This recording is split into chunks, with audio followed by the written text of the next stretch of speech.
Hello, everyone. Welcome to another special webinar for our LAMP students. Pulse diagnosis made easy, and the topic for today is characteristics of the normal pulse image. A healthy pulse image, which is also called the balanced pulse, reflects the normal function. The normal pulse has even and gentle pulsation in all three positions. It beats 4 to 5 times in one breath. This is the obsolete way of checking the rate. Now we use a watch, we use a clock, no? The rate will be approximately 60 to 90 beats per minute. The normal pulse should neither be deep nor superficial, neither wide nor thin, neither forceless nor forceful, and should have equal intervals with a regular rhythm. There are three aspects, no? First, let's go to the characteristics. The normal pulse can be felt at all sections of the three positions, tune, quan, sure, with 4 or 5 beats per breath, neither floating nor deep, neither too large nor too small, moderate, peaceful, powerful, and uniform. And the normal pulse has three characteristics. With stomach chi, it should have spirit and should be rooted. First, the normal pulse is full of stomach chi. What do we mean by this? This is actually the Wei chi. It manifests as even, rhythmic, moderate, calm, and fluent. This reflects exuberance of the spleen and stomach function.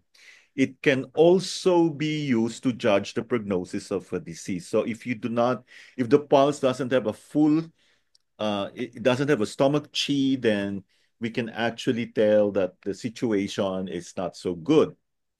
Stomach chi is the physiological functions of the stomach and spleen in the middle burner, including the functions of the digestive system. It is the motive force for the generation of nutritive substances in the body and forms the basis of the pulse. Stomach chi forms the pulse, and I'm sure by now we all know how the food chi is formed. The stomach and spleen are the root of acquired chi in the body. Function is transportation and transformation. What do we mean by transformation? Changing of food into essential substances like qi and blood inherent within the pulse. So characterizations of the pulse when the stomach qi is full. So the pulse beat should be calm, gentle, steady, and have a regular rhythm with moderate strength. Neither wide nor thin, long nor short, superficial nor deep, slippery nor choppy. Clinical significance of the stomach chi. It is an important means by which one can determine the prognosis of a disease and whether or not you can eliminate the pathogen. Second characteristic, the normal pulse should be full of spirit or shen. So how is this manifested?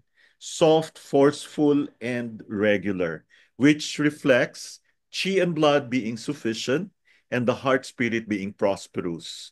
The pulse with spirit has an inherent stability. So how do we define spirit? This is the vitality and phenomenon of life. Spirit in the pulse refers to a complex reflection of normal functions of the Zangfu organs and sufficient qi and blood. The spirit arrives with the normal function of a heart that has sufficient qi and blood. Characterizations of a pulse that has a full spirit. Generally speaking, a pulse with strength that reflects a smooth flow of qi and blood is regarded as pulse with spirit. So it should have smooth flow of qi and blood. This pulse beats with a moderate strength and even rhythm in a soft vessel. Clinical significance, because we all know that spirit is based on the essence, qi and blood. The status of the essence, qi and blood, can be detected from the spirit of the pulse. Spirit of the pulse is thus related to prognosis of the disease. And thirdly, the normal pulse should be rooted. It will manifest as powerful at the shear, and this can be felt by deep palpation. So if I were you, you should also try to feel your kidney chi, no? Or if to find out if the normal pulse is rooted.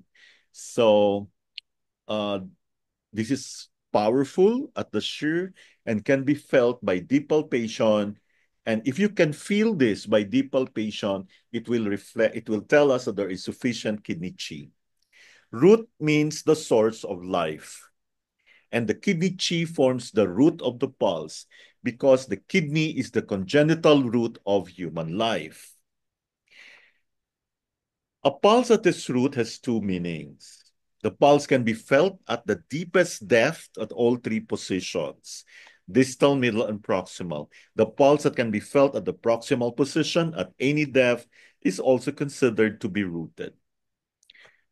Clinical significance, detecting whether the pulse has root can help one determine the prognosis of a disease. So we have here a tabulation.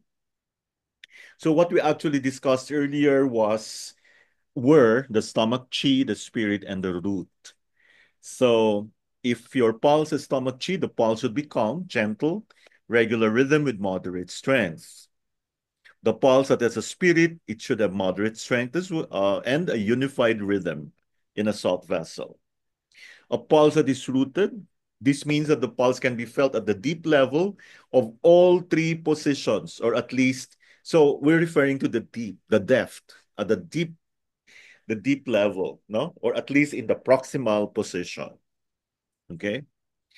So we all know that stomach chi, we refer to the stomach, the spirit is the heart, the root is the kidney. So stomach, chi, spirit, and root are three aspects of the pulse that cannot be separated. If the pulse is stomach chi, it must also have spirit and root. Now let's discuss the physiological variation of the pulse image. The pulse image is closely related to the interior and exterior circumstances of the body. It is not only influenced by age and sex, the build of the body, the person's daily life, and psychological factors, seasons, and environment, but also results in physiological variations through adapting to these interior and exterior circumstances. A normal pulse image has the physiological characteristics of being, so it will depend on the season. In spring, it should be wiry or taut. Summer, it should be surging, floating in autumn, and deep in winter. In spring, the rising yang is restrained by the cold that is remaining, and the chi movement is restrained, which manifests as a slightly wiry pulse. In summer, yang is extremely exuberant, and the pulse is energetic, coming and going dynamic, manifesting as a slightly surging pulse. In autumn, yang is gradually being restrained. Surging and exuberance of the pulse will be decreasing, and then the pulse becomes just like feathers in a cloth bag, described as slightly superficial pulse. In winter, yang is hidden. Arrival of the pulse is deep, but still palpable, described as a slightly deep pulse. Now, there are people um, whose pulses may be difficult to feel. I don't know if you've experienced that, no? So there are two types of variation of the pulse image. The first one is the oblique flying pulse. The pulse cannot be felt at the Tsunko region, but on the dorsum of the hand. No, dorsum from the Shur region. The next one is dorsally located radial artery.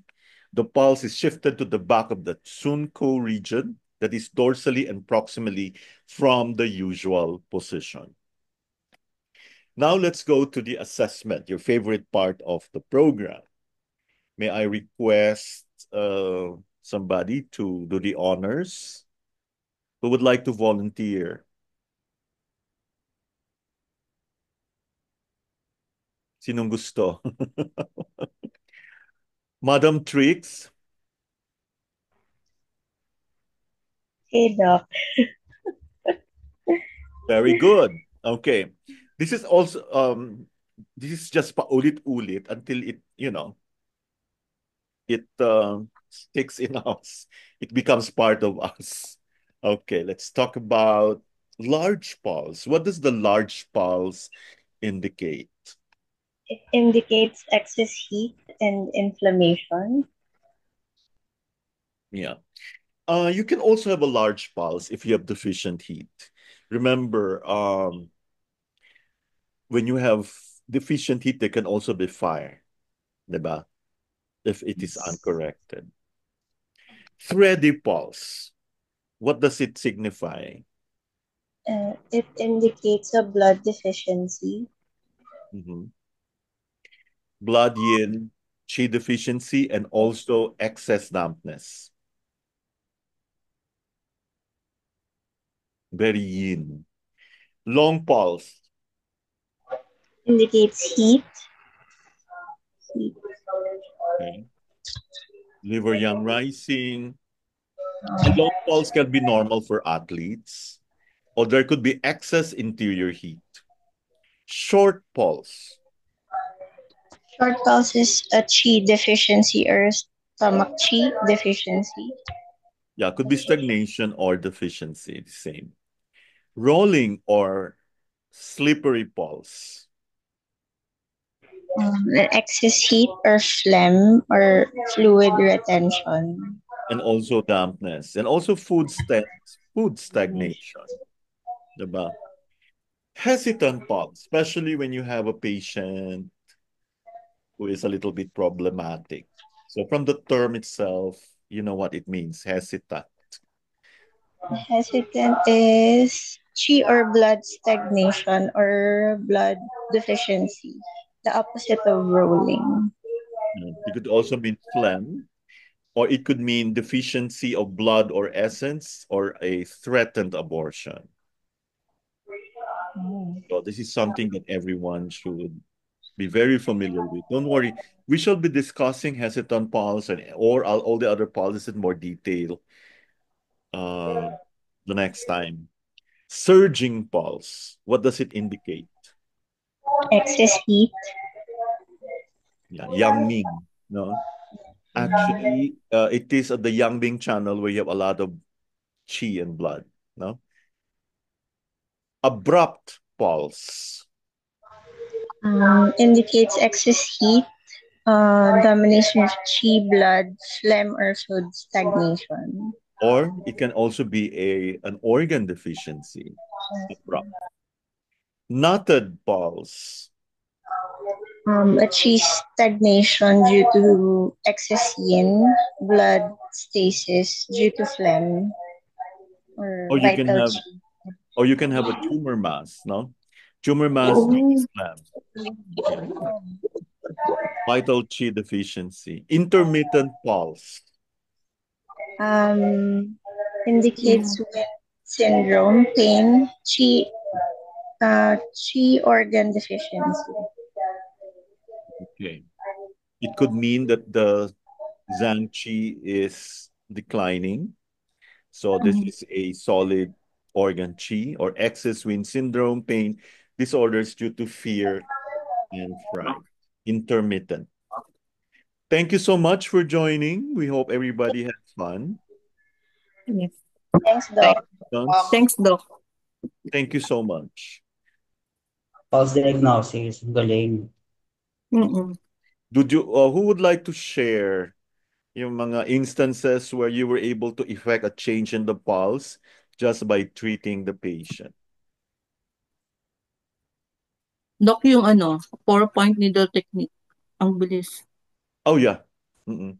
And you should understand why it works, no? You can only understand the 4-point needle technique, which is very, very popular in Korea. And according to one, it's actually the best technique for people who understood how it works. Mahahapyawan natin yan sa Doc sa ano, sa Wednesday. Ay, bukas ba? Bukas pala. Oh yeah, bukas. I hope everybody will Mahahapyawan make po time. siya. So for those who are so interested in lump auriculomedicine, we will now be, I think it's the 7th na tomorrow, no? Uh, Opo. I hope you Ang will dami attend po this. natin matututunan bukas, Doc. Kasi nung habang binabasa ko yung mga Yeah. reference, aba, natakal niya hindi lang yung sa 4-point, kundi pati yung sa diet, yung tungkol doon sa, yun nga po, Oh, yeah, sa yeah. diet. Oo, Ang, dan, mm, ang ganda! Bigla, yes. bigla tuloy akong nakagawa ng Nagtaka ka. libro. Sabi ko, Hindi siya pareho sa mga lecture, mga ano natin, di ba? No repeats. opo. Ang ganda kasi, ang daming matatakil ng bukas. Oh, yeah. Kaya nga, we Mm. need to start. Yeah, we need to make it fast. Oh, you see, wala pang 6:30, we're done. Thank Hindi siya ganun kahirap, Doc, pero madali siyang intindihan at saka madali po siyang i-apply. Were the questions better than last time when, for CAA? Nakikinig ako bukas. Makinig ka bukas, Makikinig ka importante. Gutinyo. Ay, Oo. Ma'am Elvira, we want you to shine tomorrow. Ma'am Elvira, good afternoon. Good evening na pala. Para ma-review. Did you already start Mm-mm. answering the 5-element theory? Bali, 2 book lang yung nagamit ko kahapon para bukas eh. Ibang klase, no? Mas malalim. Sipag. Have my own. Hindi kasi, pag hindi mo kasi hinimay, hindi mo maiintindihan. Katulad halimbawa nung isang book na kanina, halimbawa, yung pag sour or taste ka, ang affected pala, heart, hindi pala liver, di ba? Dun sa Oh, book kasi, dun sinabi, ngayon, mag-iisip ka kung bakit. Ngayon, kailangan mo talaga siyang himayin. Yeah. anong Wow. Pag, Pinagot mo na siguro, no? So I will know whom to call tomorrow. makapasang hayan? hindi Actually, mahirap. we want all the practitioners to be really exceptional, no? And you may have noticed that when we rarely repeat the questions because I hate repetition. Hindi. So Lang po, Dok. there should Yung always, mga, yeah. yung mga nauulit naman po kasi na topic, Dok, kasi kailangan mo siyang emphasize para pagdating sa analysis ng diagnosis, talagang matatandaan mo siya. Yes, paulit-ulit. Mm. Then may Kasi hindi po nadadagdag, siya, diba? ang daming, kahit na natakal na namin yung nakaraan, parang may nadagdag kasi, Dok, na maganda. Ano tayo, dagdag ng dagdag, di Mas, ba? mas lalo ko siyang naintindihan. At saka we only meet 3 times a week, remember, right? And Kaya sabi ko sa susunod na meron ulit na, let's say, merong panibagong batch, magsisit-in pa rin ako. yeah, you're all welcome to sit in. Same. There will be a new Same. Magsisit-in. I think there will. I was just asking Sir Albert, let's not make them, because there are doctors who are joining. And sabi ko, there's no need naman for them to have the module 1, no, the anatomy and physiology. Hindi na. Parang, di ba pwedeng module 1, sila-sila na lang, para diretso. Di ba, Sir Mark, parang, I hate something na parang, iano mo lang. Naku, 2 taon nilang pinag-aralan yun, Dok. yung Ana Fisio. Yeah. At sa atin, isang module lang. Yes. Kaya-kaya na nila yun. Okay, Kaya-kaya na nila yun. Sir Mark, would you like to share like any peculiar treatments that you did? Wala pa, Dok eh. Moksa mo. Share mo yun. Mute ka, Sir Mark. Please. Amok sa kasi, Dok, malaking tulong yan sa wind eh. Sa mga Dampness. yung mga sa back, sa bladder, mula sa lumbar hanggang sa laking tulong. Sa mga B, diba? B syndrome. Ang amazing. B syndrome. It's always good to see your patient so happy. And then when they ask you why it works, then you have something to say, diba? And you can always prove that, look at feel your pulse. It's different now. So we were able to discover just by the ear. Alam mo, Doc, yung I treated a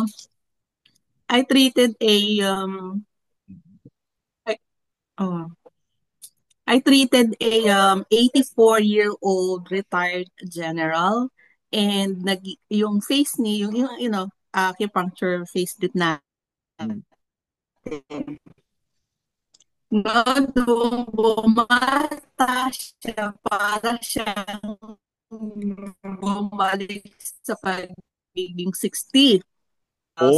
Naka-line up na for treatment. So, Wow, yes. Tuloy na income mo. Oo. Ay, nako, it's not only about like having Hindi ang ano ko doon, ang after ko kasi diyan is connection. Oh, Pwede yeah. kasi tayong makapenetrate kasi sila lagi nagme-medical mission kasi ang AFP. So, at saka pwede tayong mag-penetrate sa kanila sa kanila ng pagtuturo sa kanila. Oo nga They eh. like that. Mm. I'm so Gusto excited nila yun. yung like, alam mo, yung 4-point needle technique, I tried experimenting, no? First Mm. point pa lang, grabe na yung impact sa pulse. So, Ay, grabe, Doc. the challenge there lies on, of course, you would know excess ba or deficient, pero like, what Opo. is the Zangfu organ na talagang original, Opo. diba? Opo. Ang experience ko po dun sa 4-point needle technique, Doc, is yung meron akong client na dati wala siyang allergy, tapos nagka-allergy siya dahil bigla siyang yung inubo, naging chronic yung kanyang pag-ubo, inabot siya ng parang 1 month, hanggang sa pati sa talong allergic siya. Okay. Tapos, sa konting kaalaman doon sa pulse diagnosis at saka sa symptoms, pinagsama-sama ko na lang. Tapos hanggang sa tingin ko, excess ito sa ganito, sa ganyan. Di ginamitan ko ng 4-point needle on our third week. Oh. Kasi once a week ko lang siya tinitreat. What happened? Nawala yung allergy niya. Nakakain na siya ulit ng talong. Nakakain na ulit siya ng daing. So that means Kasi amoy pa lang. You know what? That 4-point needle technique, it will depend on how good you were at diagnosing it. And you wouldn't be able to you wouldn't be able to do that if you do not know how to do the pulse and the tongue. Diba? Oo nga, Doc. Hindi ko naman po kasi nag-rely lang sa symptoms kasi masyadong madaya yung symptoms. And minsan, no, there's such thing as true heat, false cold. Kasi bakit ang lamig-lamig ng kamay, tapos mapula yung tongue. Diba? So, Yun nga po nagulat nga po ako kasi yung likod niya, yung lower back niya, malamig. Sabi ko, tapos hindi naman siya nagpalaihi. So meaning, hindi affected ng cold yung kanyang kidneys kasi hindi siya ng ihi eh. Pero ang lamig. Tapos yung lower limbs niya nag-edema. Sabi ko, ay hindi ito hindi ito kidney yang. Malamang sa chito, ganyan-ganyan. So, iba yung so hindi ako doon nag-focus sa iba. I think kasi baka merong ibang factors na nagkukos noon. Kasi yung symptoms at saka yung dila pati, iba. Pula naman. Ba't malamig pero pula? So, ang gulo. so hindi talaga basta-basta tayo nang mag-rely ng sintomas lang. Yeah. Tricky. Tricky. As in, ginawa ko, yung 4-point needle technique ko, ginawa ko sa 2 organ niya na very dominant sa kanya. Amazing, no? Kasi ubis siya dampness somatic na yung dampness kasi sa kanya. Doon ako nag-umpisa. May comment si Dr. Gavino, Sir Marco. Ayun. Ay, naging ka na. Ayun. Looking forward. Coming from Dr. Gavino. Salamat, Dr. Kung sumagot. Ay, magagaling po talaga sila. Nakakatakot na, Doc. Ang dami pa nilang alam. Hindi. There was a time I was Sir Mark. Pero okay. Hindi, Doc. Kulang pa yun. Di pa nga tayo umaabot sa cancer Then napansin ko kapag lagi ka nakikinig sa lectures natin, na-define mo na yung dapat mong gawin sa mga excess deficiency tsaka Shay stagnations. Kaya nag-iisip ng formula kung saan mo siya tutusukin sa tenga para mawala fractions ng width and height niya. At saka hindi sa nagbubuhat ng sariling bangko. I think this is very effective when you do the thing because this will stimulate. Una-una, you will also be studying kasi remember, I give the questions ahead of time. So what answer can you give if you have not read the subject matter? And most of the time, you wouldn't be able to find the answer if you just Google the answer. Hindi, sa Google, mali din sila minsan. Ay, mali, Doc. Minsan. Nagre-rely talaga ako sa libro. Did you like the books? Ay, naku, yung mga I love the bacolod, books. enroll na lang kayo sa batch 3. We might start Naku, sometime in March. No? March 10 yung mm, orientation. And, may mga doble nga dok eh. yun Double nga book. lang. 3 times a week na kayo magmimi. Tatlo. Yun. Okay, if Okay ever, lang sa no, akin. batch 3, balik pa rin kayo. Kasi, it's so nice to learn. You will get to Yes, dok. discover that there's so many things Yun yung that you have to know. Yun yung gusto kong gawin na pag halimbawa kahit nakagraduate na kami, gusto ko pa rin mag-sit in sa mga unang batch. Kasi alam ko you don't teach the same the same thing twice eh. Yeah. Saka Ay, ako hindi. I hate nananahimik. doing the same thing over and Makakalimutan, over. makakalimutan natin yan. Kaya kailangan tayong mag-sit in. Alam mo Mm-mm. pagka For kasi yung sure may pundasyon bagong niyan, insights yan. yung basic kasi yung foundation niyan, pagka yung basic nakalimutan mo, wala na lahat. Totoo. Bawal kasi ang Mm. budol. Ang Mm. nagpasimula niyan si Dr. Gavino, di ba? So pag siya yung nasa panel, Mm. naku, pag tawagan ka ng budol, tumakbo ka Naku po. na kang karapatang mabuhay. Naku. Pinag-aandaan ko, Dok eh. Si Doc Gabino. Uy, si Alam ko ano yung Madam malupit M. eh. Nandyan bukas si Dr. Ryan. But he will be very busy. He's giving a talk for Philippine nurses. It's a convention ng PNA. Mm. And I think he will be billeted in the hotel for 3 days. Sige. Forgot the name of the hotel. Chat So ko the po only siya. Ha? Chat ko po siya. Get-chat mo siya, yung mga kalahi. Opo. Tapos nakabili na siya ng barong Opo. sa Lazada. Kasi may mga speakers from Malaysia, from US, from Canada, and you get Mahirap kasi the mag-fit topic ng is barong sa mukha. emotions and the heart. O, diba? Ang galing naman nun.